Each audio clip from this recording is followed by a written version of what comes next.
बिस्मिल्लाहिर्रहमानिर्रहीम। अस्सलाम वालेकुम। आज की रेसिपी है ओनियन रिंग्स। इसके लिए मैंने 2 बड़ी प्याज ले ली हैं, जिनको मैंने 1/4 इंच मोटाई में काट के तो ये लच्छे जो हैं इनको ऐसे अलग अलग कर लिया है। आपने जब बनाने हैं तो आपने उसी वक्त प्याज काटना है, पहले से काट के नहीं रखना है। जो लोग कुकिंग करते हैं वो जानते हैं कि अगर प्याज को काट के रख दें तो वो ज़रा ढीला सा पड़ जाता है। तो ये देखें, छोटे भी होंगे बड़े भी होंगे।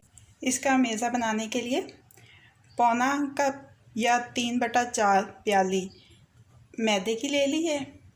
1/4 प्याली कॉर्नफ्लोर या कॉर्नस्टार्च जो भी आप कहते हैं वो ले ली है। 1/4 चाय का चम्मच लहसुन अदरक का पेस्ट शामिल कर दिया है। इसके अलावा इसमें नमक हस्बे ज़ायका है। चिकन पाउडर 1 चाय का चम्मच है। ये पेपरिका पाउडर है, इसका टेस्ट नहीं होगा लेकिन इसकी वजह से कलर बड़ा खूबसूरत आ जाएगा।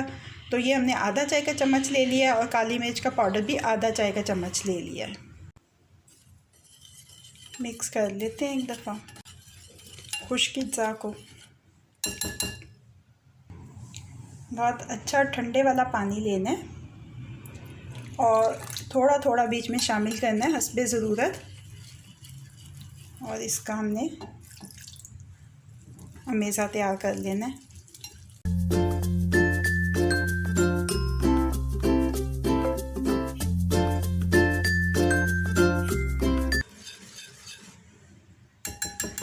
मेज़ा हमारा तैयार हो गया। इसको बहुत ज़्यादा गाढ़ा भी नहीं होना चाहिए और बहुत ज़्यादा पतला भी नहीं होना चाहिए।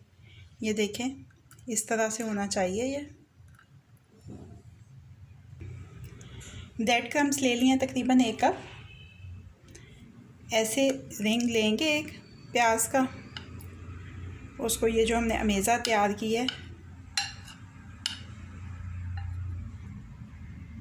उसमें ऐसे अच्छी तरह से डिप करेंगे और थोड़ी देर ऐसे, ताकि इसमें से फालतू मेज़ा जो वो उतर जाए।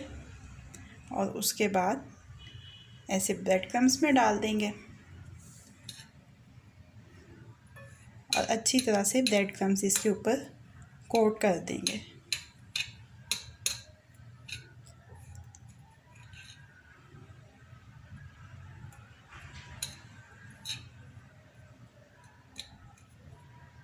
और इनको एक अलग प्लेट में निकाल के रखते जाए। सारे ओनियन रिंग्स के ऊपर कोटिंग कंप्लीट हो गई है। अब इस प्लेट को हम 10-15 मिनट के लिए फ्रिज में रख देंगे। 15 मिनट हो चुके हैं, फ्रिज में से मैंने निकाल लिया। अब मैं आपको बताती हूँ कि इनको हमने इस रमज़ान के लिए फ्रीज़ कैसे करना है। आपने कोई एयर टाइट बैग या कोई एयर टाइट बॉक्स ले लेना है और उसमें ऐसे अपने ओनियन रिंग्स जो हैं वो रख देने हैं।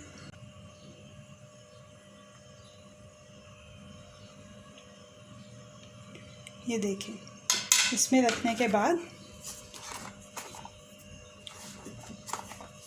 इसको हम कवर करेंगे और इसको हम फ्रीज़र में रख देंगे। आप इसको 1 से 2 हफ़्ते आराम से इस्तेमाल कर सकते हैं। दरमियानी आंच के ऊपर कढ़ाई रख ली है ऑनियन रिंग्स को फ्राई करने के लिए, और दरमियाना गरम तेल ही चाहिए इसके लिए। तेल तकरीबन गरम हो चुका है।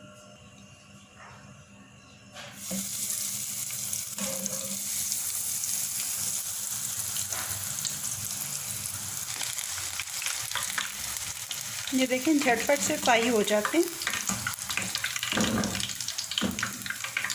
ऐसे ही हमने अपने सारे ओनियन रिंग्स जो हैं उनको फ्राई कर लेना है।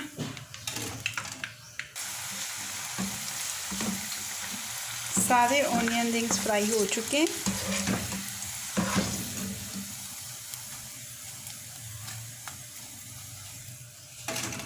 ये देखिए, ऑनियन रिंग्स फ्राई हो चुके हैं। अब इनको डिश आउट कर लेते हैं। क्रिस्पी और क्रंची ऑनियन रिंग्स अब रेडी टू सर्व हैं। रेसिपी आपको कैसी लगी फीडबैक ज़रूर दीजिएगा। अगर आपको मेरी रेसिपी पसंद आई है तो इसको लाइक और शेयर भी कीजिएगा। मज़ीद झटपट बन जाने वाली मज़ेदार रेसिपीज़ जानने के लिए मेरे चैनल को देखते रहिए।